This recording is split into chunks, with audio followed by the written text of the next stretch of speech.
आज हम उस विशेष दिन की बात करेंगे जो हर भारतीय के लिए गर्व, सम्मान और देशभक्ति का प्रतीक है, भारतीय गणतंत्र दिवस। हर साल 26 जनवरी को पूरा देश उत्साह, उल्लास और पूरी भव्यता के साथ इस दिन को मनाता है, इस दिन को सेलिब्रेट करता है। यह सिर्फ एक तिथि नहीं है, बल्कि हमारे संविधान के लागू होने और लोकतंत्र की नींव का प्रतीक है। यह दिन भारत के महान इतिहास, अनेकता में एकता की संस्कृति और समृद्ध सांस्कृतिक धरोहर का उत्सव है। साथ ही यह हमारे संविधान के आदर्शों, न्याय, स्वतंत्रता, समानता और बंधुत्व को प्रतिबिंबित करता है। गणतंत्र दिवस भारत का एक महत्वपूर्ण राष्ट्रीय पर्व है जो हर साल 26 जनवरी को पूरे देश में हर्षोल्लास के साथ मनाया जाता है। इस दिन भारत के संविधान को लागू किया गया था और इसे राष्ट्रीय गरिमा, एकता और लोकतंत्र का प्रतीक माना जाता है। दिल्ली में आयोजित होने वाली गणतंत्र दिवस परेड विशेष रूप से भव्य होती है, जो न केवल भारत की ताकत और समृद्धि को प्रदर्शित करती है, बल्कि दुनिया भर में भारत के राष्ट्रीय गौरव का प्रदर्शन भी करती है। गणतंत्र दिवस के अवसर पर नई दिल्ली के कर्तव्य पथ पर एक शानदार और भव्य परेड का आयोजन किया जाता है। यह परेड भारत की सशस्त्र सेनाओं, नौसेना, वायुसेना, जल सेना, अर्धसैनिक बलों और पुलिस बलों द्वारा प्रदर्शित की जाती है। इस परेड में विभिन्न सैन्य दस्ते, बैंड और रंगारंग झांकियां भाग लेती हैं, जो भारत की सांस्कृतिक विविधता, ऐतिहासिक धरोहर और सामरिक ताकत का प्रदर्शन करती है। यह परेड पूरी दुनिया में भारत की शक्ति और अनुशासन का प्रदर्शन करती है। परेड के मुख्य आकर्षण में भारतीय थल सेना, नौसेना और वायुसेना के विभिन्न उपकरणों का प्रदर्शन होता है, जैसे टैंकों, सैन्य गाड़ियों, लड़ाकू विमानों और नौसैनिक जहाज़ों का प्रदर्शन। हर वर्ष गणतंत्र दिवस पर राष्ट्रपति भारतीय सेना के सर्वोच्च कमांडर के तौर पर परेड की सलामी लेते हैं। राष्ट्रपति भवन से लेकर विजय चौक तक एक लंबी परेड होती है, जो भारत के सामरिक और सांस्कृतिक धरोहर का प्रतिबिंब प्रस्तुत करती है। गणतंत्र दिवस पर परेड के दौरान हर वर्ष एक मुख्य अतिथि को आमंत्रित किया जाता है, जो भारतीय कूटनीति और अंतर्राष्ट्रीय संबंधों का प्रतीक होती है। 2025 में प्रधानमंत्री नरेंद्र मोदी के निमंत्रण पर इंडोनेशिया गणराज्य के राष्ट्रपति महामहिम प्रबोवो सुबियांतो गणतंत्र दिवस समारोह के मुख्य अतिथि होंगे। गणतंत्र दिवस परेड में प्रस्तुत की जाने वाली झांकियां भारत की सांस्कृतिक विविधता और समृद्ध विरासत का अद्भुत प्रदर्शन करती हैं। 2025 में इस परेड का मुख्य विषय स्वर्णिम भारत, विरासत और विकास है। इस थीम के अंतर्गत 15 राज्यों और केंद्र शासित प्रदेशों की झांकियां होंगी, जिनमें आंध्र प्रदेश, बिहार, चंडीगढ़, दादर नागर हवेली और दमन एंड दीव, गोवा, गुजरात, हरियाणा, झारखंड, कर्नाटक, मध्य प्रदेश, पंजाब, त्रिपुरा, उत्तराखंड, उत्तर प्रदेश और पश्चिम बंगाल शामिल हैं। इसके अतिरिक्त केंद्र सरकार के 11 मंत्रालय और विभागों की झांकियां भी प्रदर्शित होंगी, जो भारत के विकास और नवाचार की झलक पेश करेंगी। झांकियों का चयन रक्षा मंत्रालय द्वारा गठित एक विशेषज्ञ समिति द्वारा किया जाता है, जो उनकी रचनात्मकता, ऐतिहासिक महत्व और थीम के आधार पर उनका चुनाव करती है। यह दृश्य अत्यंत ही मनोहारी होता है। झांकियों की भव्यता और कलात्मकता में देखने वाले खो जाते हैं। राजस्थान के रेगिस्तान, केरल के बैकवाटर्स, पंजाब के हरे भरे खेत और उत्तर पूर्व के रंगीन नृत्य भारत की विविधता और अनेकता में एकता का सजीव प्रदर्शन करते हैं। झांकियों के माध्यम से हर राज्य और केंद्र शासित प्रदेश अपनी सांस्कृतिक धरोहर, इतिहास और आधुनिक उपलब्धियों का प्रदर्शन करते हैं। हजारों लोग इस अद्भुत कार्यक्रम का गवाह बनने के लिए सुबह से ही कार्यक्रम स्थल पर पहुंच जाते हैं। दूर दराज के गांव और शहरों के लोग टीवी स्क्रीन पर झांकियों की भव्यता निहारकर गर्व महसूस करते हैं। गणतंत्र दिवस परेड और इसमें प्रस्तुत झांकियां न केवल भारत की सांस्कृतिक विविधता को प्रदर्शित करती हैं, बल्कि यह हमारे गौरवशाली इतिहास, संघर्ष और विकास की गाथा को भी प्रतिबिंबित करती है। यह पर्व न केवल नागरिकों के बीच देशभक्ति और एकता की भावना को मजबूत बनाता है, बल्कि हमारे संविधान और लोकतंत्र के प्रति सम्मान भी व्यक्त करता है। गणतंत्र दिवस के 3 दिन बाद 29 जनवरी को बीटिंग रिट्रीट समारोह होता है, जो इस उत्सव का समापन करता है। विजय चौक पर आयोजित यह कार्यक्रम तीनों सेनाओं के बैंड द्वारा प्रस्तुत किया जाता है। भारतीय राष्ट्रगान, जन गण मन की गूंज और सारे जहां से अच्छा जैसे देशभक्ति गीत हर भारतीय को जोश और गर्व से भर देते हैं। गणतंत्र दिवस की पूर्व संध्या पर पद्म पुरस्कार प्रदान किए जाते हैं। पद्म पुरस्कार भारत सरकार द्वारा प्रदान किए जाने वाले प्रतिष्ठित नागरिक पुरस्कार हैं। पद्म विभूषण यह भारत का दूसरा सर्वोच्च नागरिक सम्मान है, जो असाधारण और विशिष्ट सेवा के लिए दिया जाता है। पद्म भूषण यह उच्च श्रेणी की महत्वपूर्ण सेवा के लिए दिया जाता है। पद्मश्री यह विशिष्ट सेवा के लिए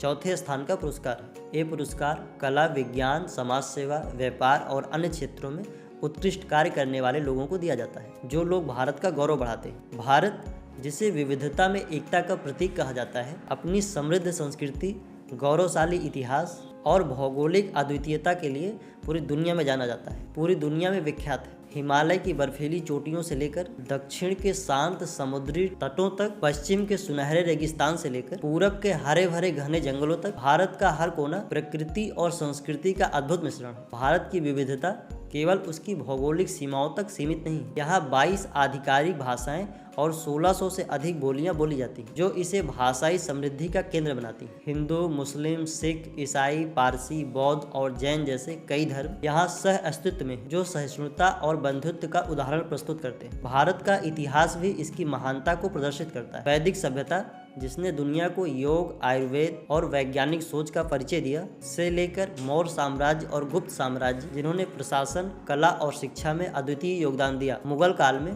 भारतीय कला और वास्तुकला को एक नया आयाम मिला, जिसके प्रमाण ताजमहल, कुतुब मीनार और फतेहपुर सीकरी जैसे स्मारकों में देखे जा सकते हैं। भक्ति आंदोलन और सूफी परंपराएं धार्मिक सहिष्णुता और सामाजिक समरसता की प्रतीक। आधुनिक भारत का स्वतंत्रता संग्राम, जिसमें महात्मा गांधी, सुभाष चंद्र बोस, सरदार भगत सिंह जैसे महानायकों ने अपना जीवन समर्पित किया, विश्व के इतिहास में एक अद्भुत उदाहरण है। भारत केवल अतीत की धरोहर ही नहीं, बल्कि यह वैज्ञानिक प्रगति, आर्थिक विकास और तकनीकी नवाचार में भी अग्रणी है। इसरो की उपलब्धियां, बॉलीवुड की ग्लोबल पहचान, योग और ध्यान का विश्व स्तर पर पहचान इसकी वर्तमान महानता के प्रतीक। भारत की महानता उसकी आध्यात्मिकता, लोक कला, पारंपरिक ज्ञान और आधुनिक उपलब्धियों का समन्वय है। भारत के संविधान का निर्माण एक लंबी और विस्तृत प्रक्रिया के माध्यम से हुआ। इसकी शुरुआत 9 दिसंबर 1946 को हुई, जब संविधान सभा की पहली बैठक आयोजित हुई। यह सभा भारत के भविष्य का खाका तैयार करने के लिए जिम्मेदार थी। संविधान सभा का गठन 1946 में कैबिनेट मिशन योजना के तहत किया गया।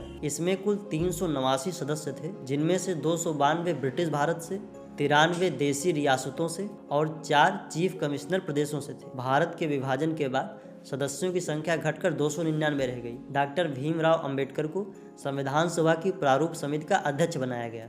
उन्होंने संविधान का मसौदा तैयार करने में अहम भूमिका निभाई। प्रारूप समिति ने विश्व के विभिन्न संविधानों का अध्ययन किया और भारत के लिए उपयुक्त प्रावधानों को चुना।